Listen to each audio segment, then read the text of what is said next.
Chapter 4, Masks. The public health bureaucrats got a personal kind of agenda. They make up their own rules as they go, they change them when they want to, and they smugly, like Tony Fauci, does not mind going on television in front of the people who pay his salary and lie directly into the camera. Kary Mullis. 1. Anthony Fauci was appointed director of the National Institute of Allergy and Infectious Diseases, NIAID, a unit of the NIH, in 1984.2. According to the institute, over the course of his career he has advised 7 presidents on a variety of public health issues. Fauci has also been in this position over the majority of the life of the CDC, an organization which has existed in some form since July 1, 1946, for the nominal purpose of disease control and prevention.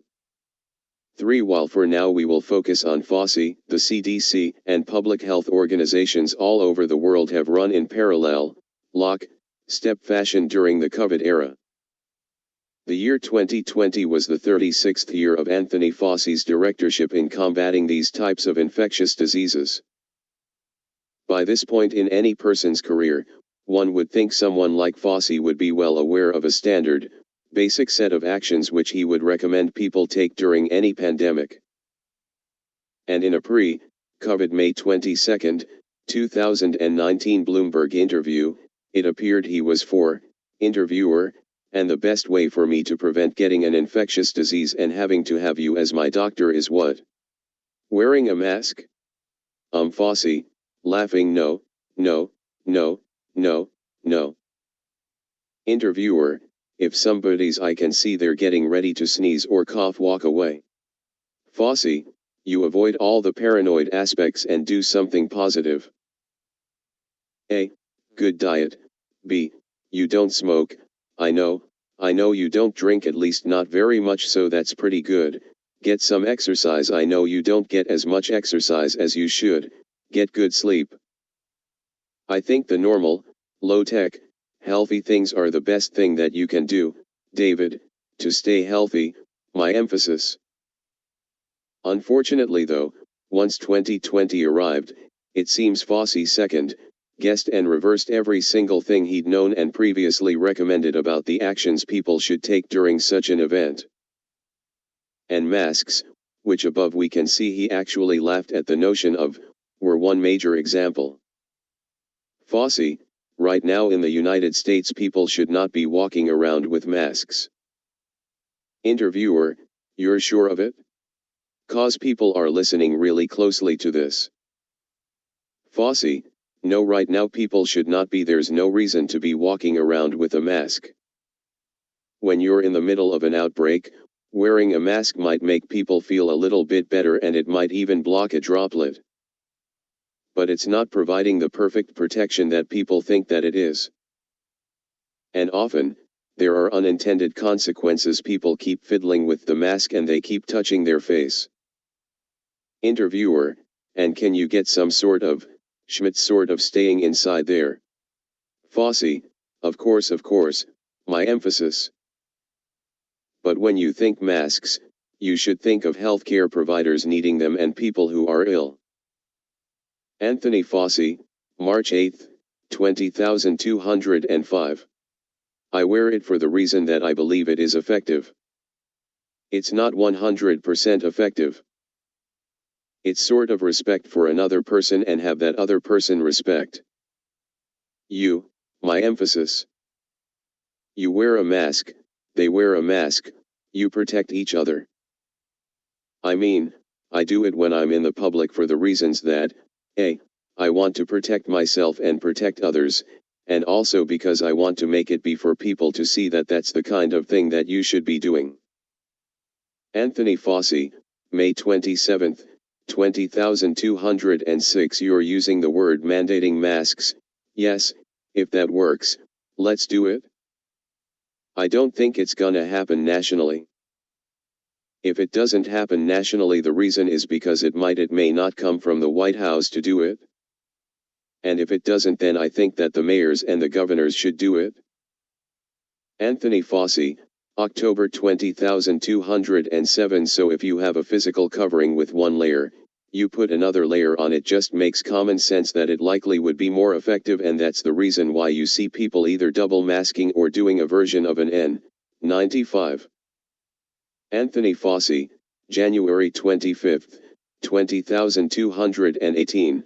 It is conceivable that as we go on a year or two more from now, that during certain seasonal periods when you have respiratory-borne viruses like the flu, people might actually elect to wear masks to diminish the likelihood you'll spread these respiratory-borne diseases.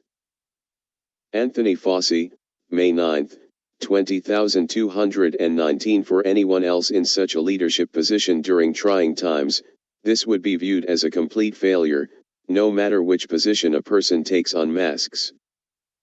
For example, if you believe they work, Fauci failed to recognize them right off the bat as a standard practice.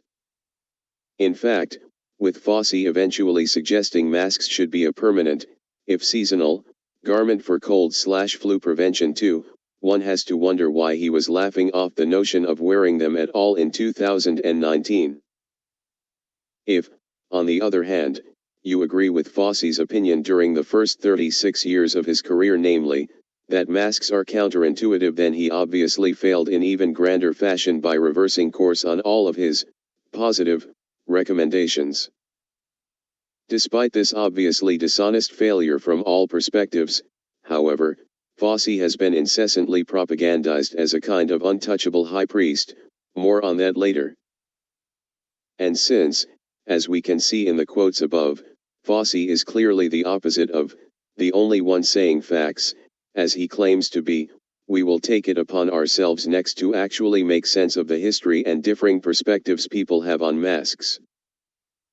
10 bacteria, chemicals, and other things to not inhale. In 2008, the NIH published a paper, written by Anthony Fauci, in which it claimed the majority of deaths during the influenza pandemic of 1918 to 1919 were not caused by the influenza virus acting alone. Instead, most victims succumbed to bacterial pneumonia following influenza virus infection. 11. According to Fauci himself, bacteria delivered the knockout punch. Also, per the CDC, a common cause of bacterial pneumonia is the bacteria Streptococcus pneumoniae, pneumococcus. 12. So with these two official public health opinions in mind, we turn to a story about a group of parents in Florida who sent their kids' face masks to a lab for analysis. 13. The analysis of the masks detected Streptococcus pneumoniae, among many other germs associated with a variety of illnesses. This analysis was also confirmed by the experiments of mask-wearing proponents. According to local news station WDBJ7, their team took a trip to Virginia, Maryland College of Veterinary Medicine to test how many bacteria are trapped by masks. 14. Alongside two scientists, Director of Facilities Peter Jobst and Department Head of Biomedical Sciences and Pathology Margie Lee, the team coughed into petri dishes with and without masks.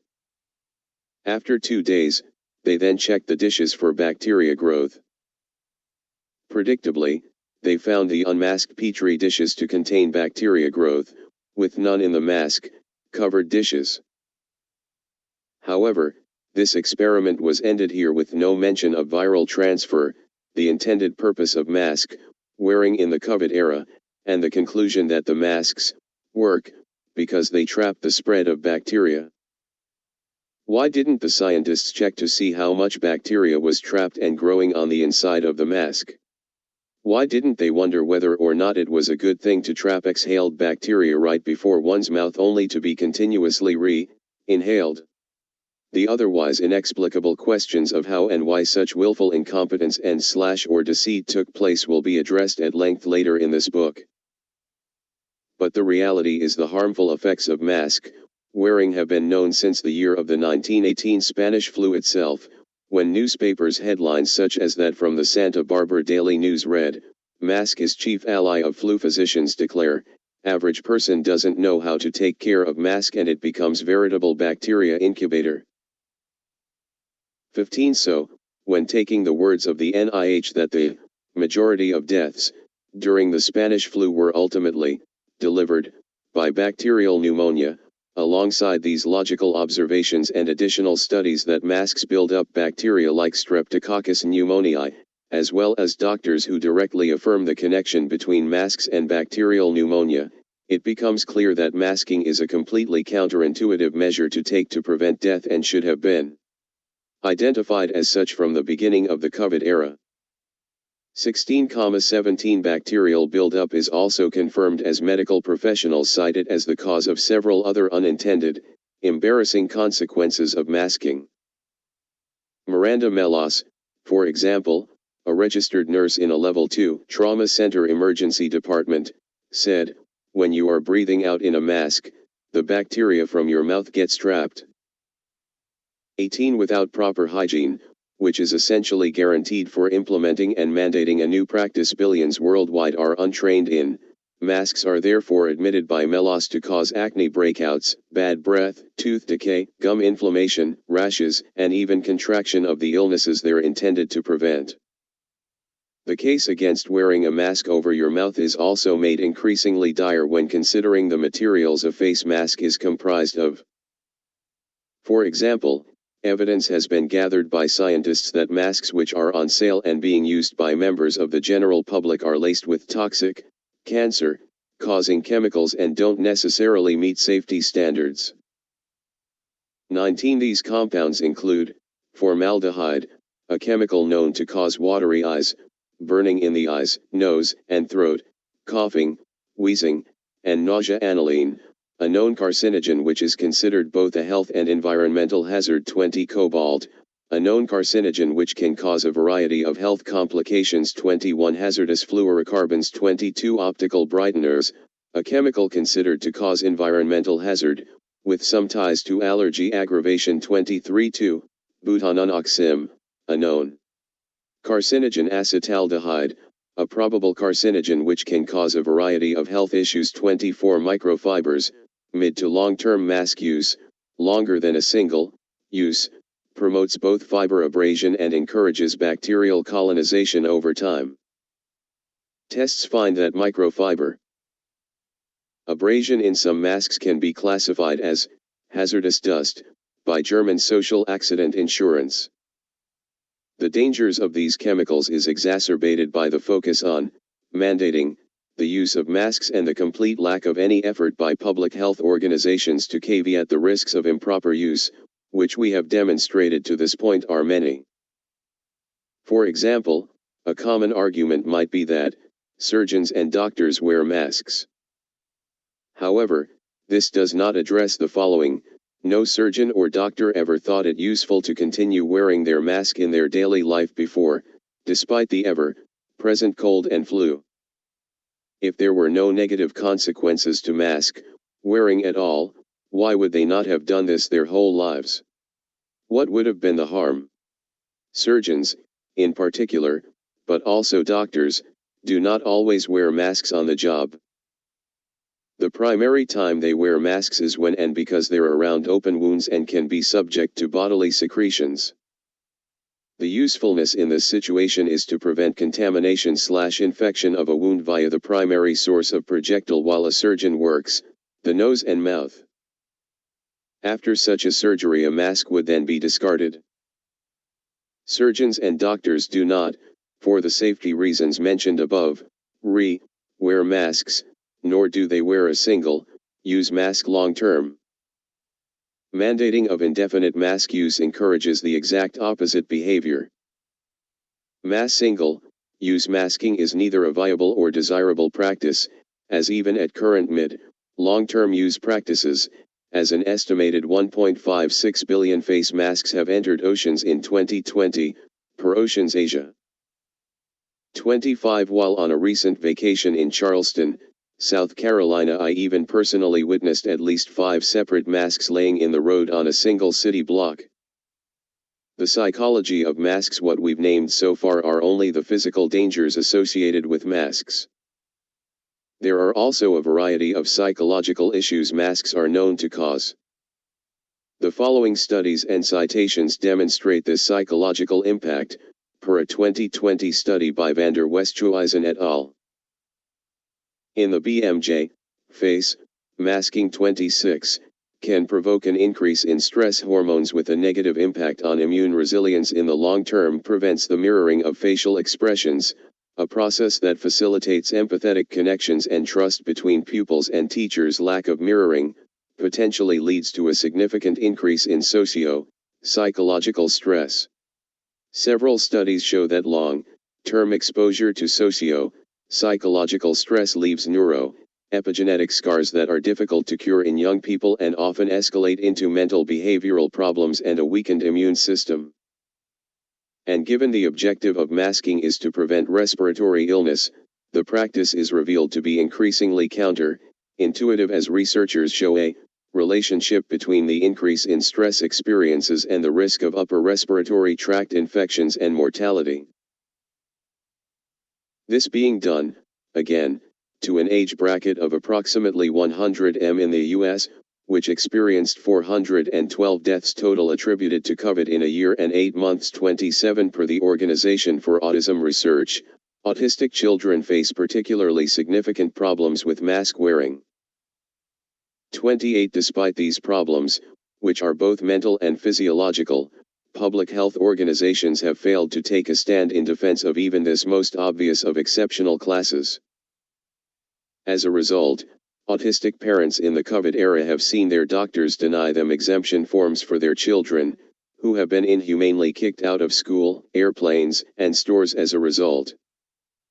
Per a 2002 study by Dyer in the BMJ, prisoners at Guantanamo Bay were shown in photos to have been subject to torture tactics which included wearing surgical masks. 29 According to Drive.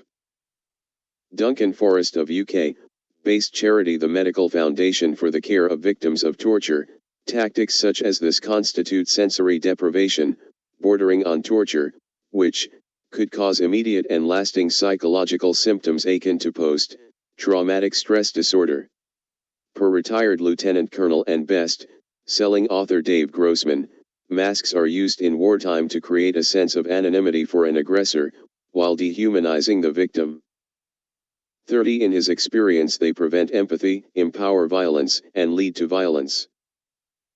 Jacqueline Thieck, clinic director at the Speech and Learning Institute, reported a 364% increase in patient referrals of babies and toddlers, who were speech delayed during the COVID era.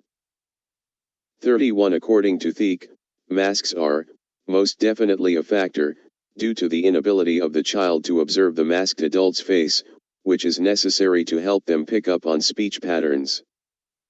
This demographic increased from 5% of her patient population pre-COVID, to 20% during the COVID era.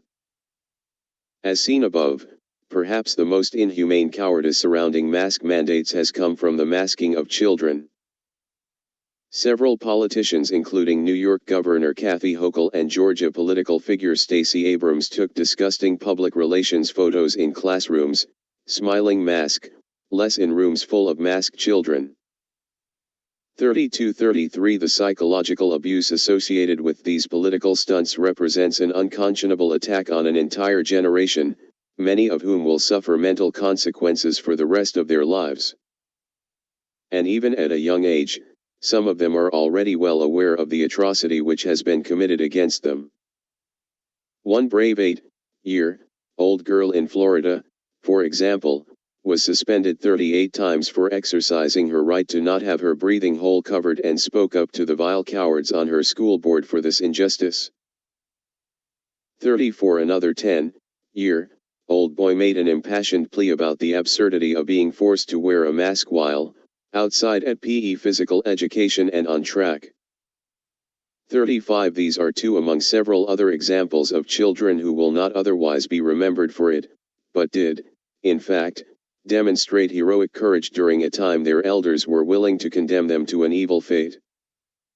And make no mistake about it, I use the word absurd frequently, but this was not done out of mere stupidity. This was cowardice, this was greed, as we will later prove, and this was evil. Those defining traits were reflected well in the sarcastic words of one Illinois student, who rightfully ridiculed the betrayal her school board committed on her and her fellow students as follows. 36. Thank you for teaching students that our own mental health is much less important than making triple-vaccinated adults feel safe. Thank you for teaching me that even the most minute risk is not worth taking. Life is best when you take the path of least resistance with no chance of failure and definitely no chance of catching a cold. Thank you for not reaching out to the students to see how we feel about masks, because if you did, the majority of students would say that they hate masks, and then you might second guess your decision to make us wear them. Thank you for allowing me to experience the anxiety of never seeing facial expressions. Thank you for teaching us that we should never question authority or think critically, but instead we should follow whatever the people in charge tell us to do. Obedience is best. I realize now that thinking for yourself is overrated and not really necessary when you could just make decisions based on fear.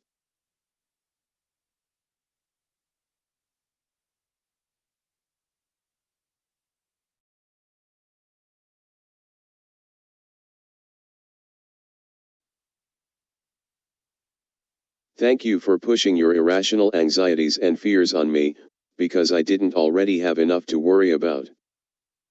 I realize now how easy I had it when I only had to worry about my classes, my grades, the SAT, and getting into college. Thank you for teaching me that being a morally superior person only requires that I cover my face for 8 hours a day, and that the most morally superior people wear 2 masks, or even 3 masks. As you know, states around us, Indiana, Wisconsin, Iowa, Michigan, and Minnesota, which have 2.5 times more students than Illinois, don't force kids to mask. I'm with you though, these states are out of control, recklessly putting kids at risk of misery and death every day. Masks work, even if these states have the same outcomes as Illinois. Speaking of data, thank you for staying silent about masking despite the fact that COVID has a very high survival rate in kids my age. Who needs data though? We all know it will never be safe to see anyone's face ever again. I include this entire quote because these people deserve the most aggressive of ridicule. To go on a side tangent for a moment, it has been worse than infuriating to watch their irrational fear of death used as a justification to abuse those who choose not to live in fear. Instead of encouraging people to make their own decisions about risk tolerance and leaving the rest to fate, they cheered for state-enforced hypochondria on everyone else, no matter how little they could support their insane position. They screamed in people's mask-free faces, called for their discrimination at stores including to eat, and worst of all, abused children. As someone who has stood opposed to this evil from the outset, it has taken everything in me to wish anything but vengeance upon these lost, child-abusing charlatans. But I know God will see to justice being done in the long run. And until then, or until those who did behave this way acknowledge their actions and apologize, I, for one, will continue to do everything in my power to ensure my family is not dependent on a single one of them for anything in the future. But I digress. Perhaps one of the most important long-term issues surrounding masks comes from German Dr. Marguerite Greiss, Brisson MD, PhD, who is a consultant neurologist and neurophysiologist with a PhD in neurotoxicity, environmental medicine, regeneration, and neuroplasticity, and who is not alone among neurologists sounding the same alarm on masks mandates. 3738 in a video posted to, and subsequently, inexplicably banned from, YouTube in mid-2020, she stated her opinion as follows. 39. The inhalation of our exhaled air will without a doubt create oxygen deficiency and a flood of carbon dioxide. We know that the human brain is very sensitive to oxygen deprivation. There are nerve cells, for example, in the hippocampus, that can't be longer than 3 minutes without oxygen, they cannot survive. The acute warning symptoms are headaches, drowsiness, dizziness, issues in concentration, slowing down of reaction time, reactions of the cognitive system. However, when you have chronic oxygen deprivation, all of those symptoms disappear, because you get used to it. but your efficiency will remain impaired and the undersupply of oxygen in your brain continues to progress. We know neurodegenerative diseases take years to decades to develop. If today you forget your phone number, the breakdown in your brain would have already started 20 or 30 years ago. The second problem is that the nerve cells in your brain are unable to divide themselves normally. So in case our governments will generously allow us to get rid of the masks and go back to breathing oxygen freely again in a few months, the lost nerve cells will no longer be regenerated. What is gone is gone. There is no unfounded medical exemption from face masks because oxygen deprivation is very dangerous for every single brain.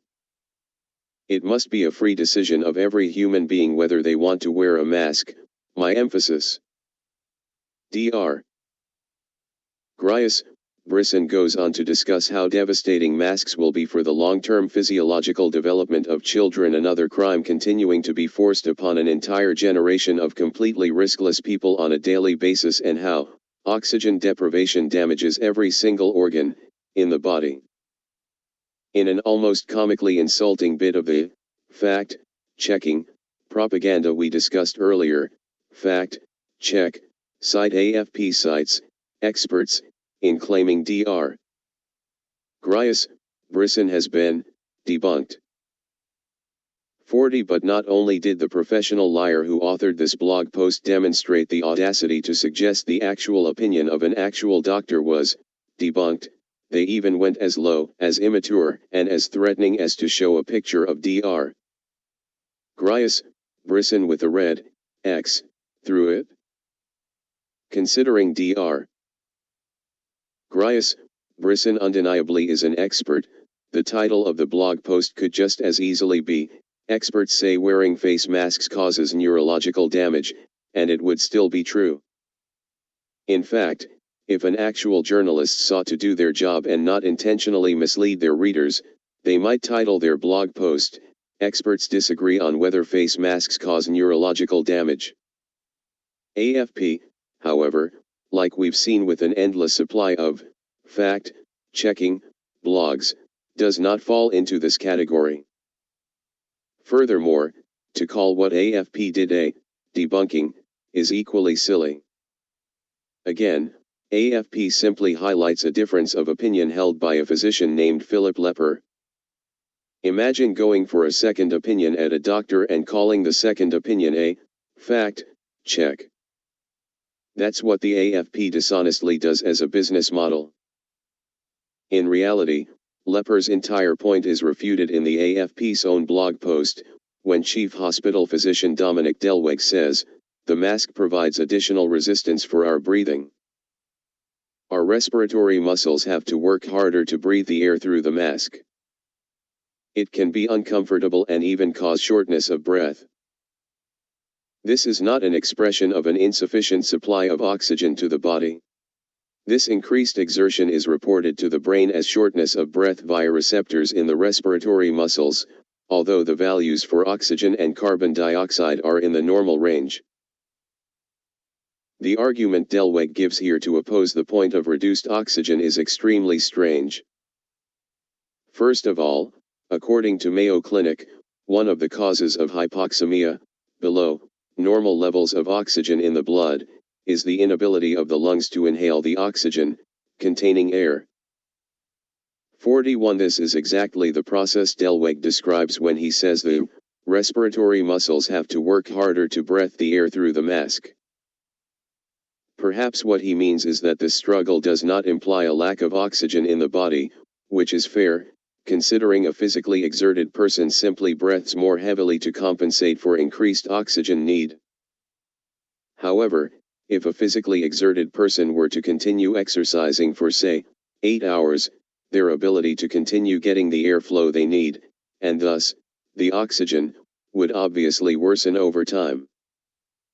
Wearing a mask and further inhibiting the breathing process on an ongoing basis would serve as the same needless strain, which Delweg seems to agree with. And it is not denied whatsoever that masks increase the risk of such oxygen inhibiting lung injuries, as even avid mask proponent the Health Site admits the dangers of exercising with a mask on and highlights a story about a misguided man whose lungs collapsed as a result of doing so. 42 Scientific reasoning for why masks do not prevent anything. To go deeper on lepers' points, AFP's resident expert presents a glaring issue with their own mask favoring narrative when they explain how air flows freely through the mask. In making this claim, Leper says that the pore size of medical mouth and nose masks is around 100,000 to 1 million times larger than an oxygen molecule. Therefore, he claims, it is impossible for the mask to prevent the flow of oxygen. So let's review this claim and understand its implications. According to the NIH, the pore size of masks ranges from 80 to 500 micrometers. 43 We will assume lepers claim that an oxygen particle is 260 picometers, 0.00026 micrometers, is accurate.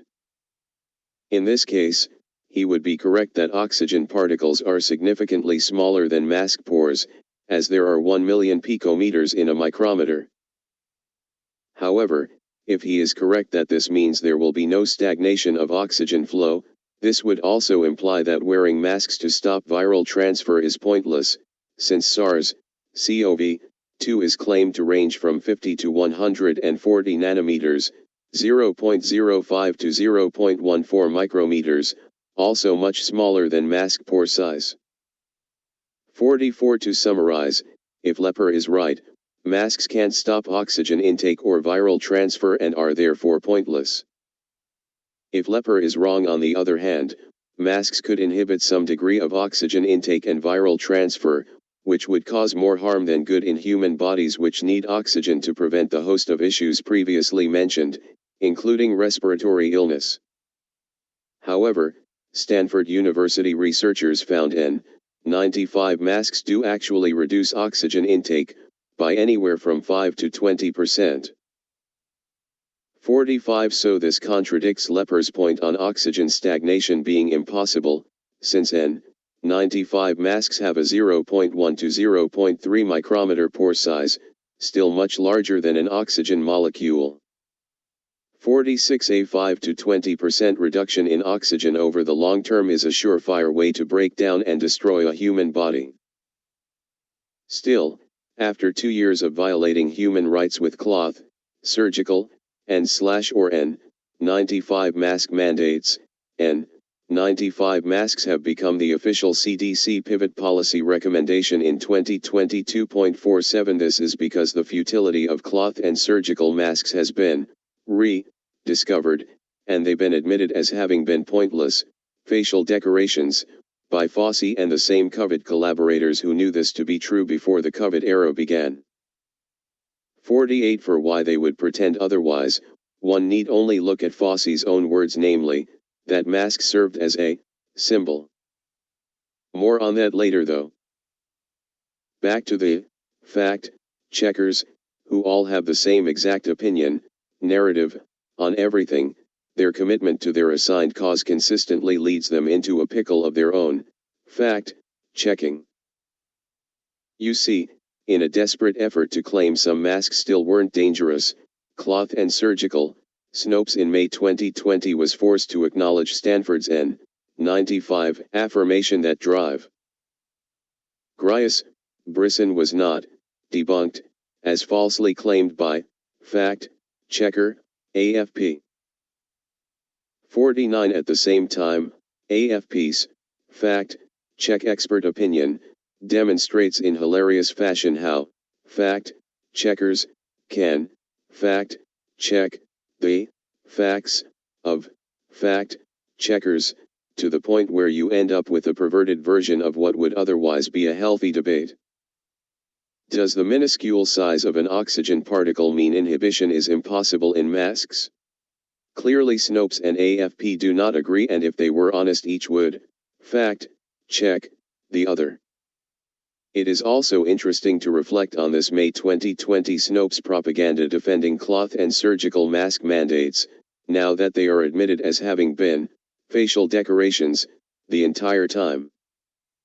Was what they said in 2020 a fact or is what their masters are saying now a fact? To further expound on the lack of masking effectiveness, we can also look at the same type of epidemiological data we did in relation to lockdowns, which show clearly there was no benefit by location in mask mandates. Denmark, for example, has seen its public health officials openly shun mask mandates, who claimed, all these countries recommending face masks haven't made their decisions based on new studies. 50. Despite this approach, which the majority of public health organizations and media would deny and gaslight proponents of, Denmark has seen one of the lowest death rates per 100,000 of any recorded country at 0.45. Compare this to the rates of heavily restrictive countries in our chapter on lockdowns for the eye-popping difference.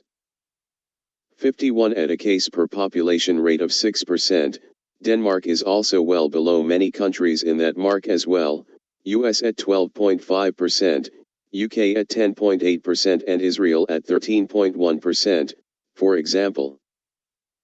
The timeline of masking policy in the state of Texas is also a tremendous case study in the practice's complete futility. On July 2, 2020, for example, Governor Greg Abbott issued an executive order requiring face coverings in commercial settings. 52. Despite this policy, however, case rates in Texas hovered within +/50% of the same 7-day average, 6K, seen on July 2 for the second half of the year, that is, until December, when 7-day case rates skyrocketed to more than 4 times that of July 2, despite the mandates. 53. By March 3, 2021, with 7-day average cases down to 7K, Governor Abbott then removed the mask mandate. 54. By July 2, 2021, 7-day case rates had dropped to 1.5K, the lowest since June 2020. They then rose again by September to the same level seen in the December with mandate spike, demonstrating that mask policy has not correlated to case rates whatsoever in the state. To round out this chapter, we will now highlight some further studies and information which support our findings and show any perceived benefits of alleged viral transmission prevention by masks are highly debatable, per 2021 study by Kieselinski et al.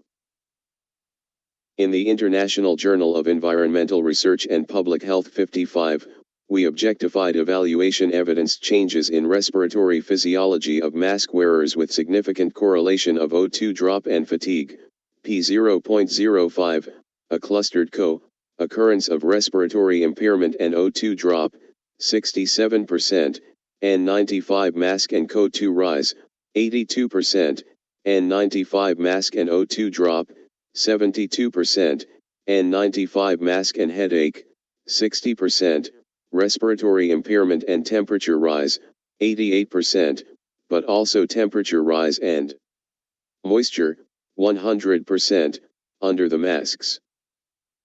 Extended mask wearing by the general population could lead to relevant effects and consequences in many medical fields, my emphasis.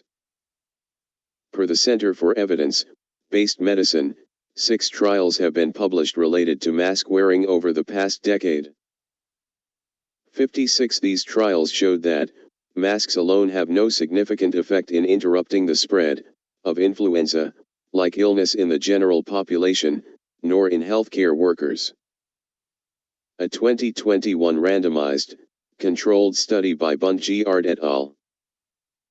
In Annals of Internal Medicine found no statistically significant effect of surgical masks against SARS-CoV-2 in a community setting. 57. Per the Washington Examiner, citing Jeffrey Anderson at City Journal, whether or not masks work depends on the study, with the best studies suggesting they don't. 58. Anderson makes a key distinction between observational studies and randomized, controlled studies, RCTs, noting that public health organizations have mostly based their policy on observational studies. The problem with such studies, however, is they do not include a control group. Anderson demonstrates the issue with this by comparing to an observational study about a non-mask wearing gym trainer, who coached 50 members during the time he tested positive, but not one member developed symptoms. Without a control group, the variable in question, in this case, masks, cannot be truly tested. This principle is fundamental to properly conducting the scientific method, and Anderson highlights its use in the Danish study mentioned above. The CDC, however, based their guidance on an observational study following 200 hairdressers. This demonstrates a failure on the part of the organization to follow basic scientific best practices. But Anderson also demonstrates it is actually a choice born out of dishonesty when he points out the CDC's dismissal of the Danish study, which had 4,800 participants, as inconclusive and too small. It should go without saying that a study with more participants and a control group cannot possibly be too small or inconclusive relative to a study with less participants and no control group. Anderson goes on to conclude that, in some of the 14 RCTs that have tested the effectiveness of masks in preventing the transmission of respiratory viruses, 3 suggest, but do not provide any statistically significant evidence in intention to treat analysis, that masks might be useful. The other 11 suggest that masks are either useless whether compared with no masks or because they appear not to add to good hand hygiene alone or actually counterproductive. Per a 2020 study by Klompas et al. In the New England Journal of Medicine, NEJM 59, we know that wearing a mask outside healthcare facilities offers little, if any, protection from infection. Public health authorities define a significant exposure to COVID-19 as face-to-face contact within 6 feet with a patient with symptomatic COVID-19 that is sustained for at least a few minutes, and some say more than 10 minutes or even 30 minutes. The chance of catching COVID-19 from a passing interaction in a public space is therefore minimal. In many cases, the desire for widespread masking is a reflexive reaction to anxiety over the pandemic. A 2020 study by Bay et al. In Annals of Internal Medicine saw 4 infected patients cough into a petri dish with a mask on and found, both surgical and cotton masks seem to be ineffective at preventing the dissemination of SARS-CoV-2 from the coughs of patients with COVID-19 to the environment and external. Face mask 60 UK study reportedly showed children who never, or sometimes, wear masks at work or school were less likely to test positive than those who always wear them. 61A 2011. Randomized clinical trial by McIntyre et al. In influenza and other respiratory viruses studied standard medical/surgical masks and demonstrated no protection at all from influenza. 62 per April 6, 2020 World Health Organization guidance on use of masks related to COVID-19. Wide use of masks by health people in the community setting is not supported by current evidence. 63 Masking also comes with uncertainties and critical risks. These risks include a false sense of security, as well as touching the face under the masks and under the eyes. These risks would, therefore, result in unnecessary costs. The final point I will highlight on masks before closing out is this: the lack of common sense limitations on mask mandates and recommendations led to downright baffling, anti-science, clown show behavior in society throughout 2020 and 2021. For one, Bill Gates went unquestioned by a panel of his peers when he seriously compared wearing masks to wearing pants, this despite the fact that he was inexplicably not wearing a mask but was wearing pants during the talk, and was notoriously known for not wearing masks at all despite incessantly endorsing them throughout the COVID era. 64,65 The following are just a few additional examples of absurd practices many fearful people tricked by this dishonesty took upon themselves. Neither the CDC, NIH, FDA, WHO, nor any other public health organization made any effort at all to convince them not to engage in these behaviors, despite their clearly pointless, counterintuitive, and widespread nature. In fact, on many occasions those organizations encouraged them, requiring masks to walk from the host stand of a restaurant to the table, and then not at all required during the meal, wearing masks alone in the car, wearing actual outer space type helmets. I personally witnessed someone doing this ironically, wearing full-on gas masks. I personally witnessed this as well, though I can't know if it was or wasn't ironic, kissing with masks on, staring into each other's eyes from a distance as a substitute for kissing, with masks on. 66 Having sex with masks on. 67 Wearing masks while working out, wearing masks while running outside, wearing masks while outside, double and triple masking. Putting pantyhose on your head to make your mask safer. 68 Yes, this really was an ironic thing the Vice blog posted about, even if it seems like a veiled attempt to mock people and test the extent of their gullibility. Oregon Governor Kate Brown turned herself into a meme by sharing a selfie in a way, over the top holiday face covering. 69 It featured thick, Christmas colored frill and what appeared to resemble a snow globe attached to the front.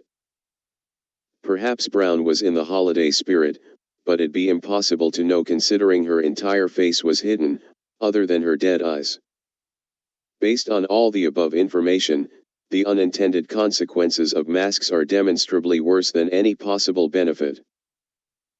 Further, understanding that the science changes every day, mandated masking along with any mandate based on what oligarchs call science, for that matter, constitutes an informed consent violation and should be considered a crime against humanity.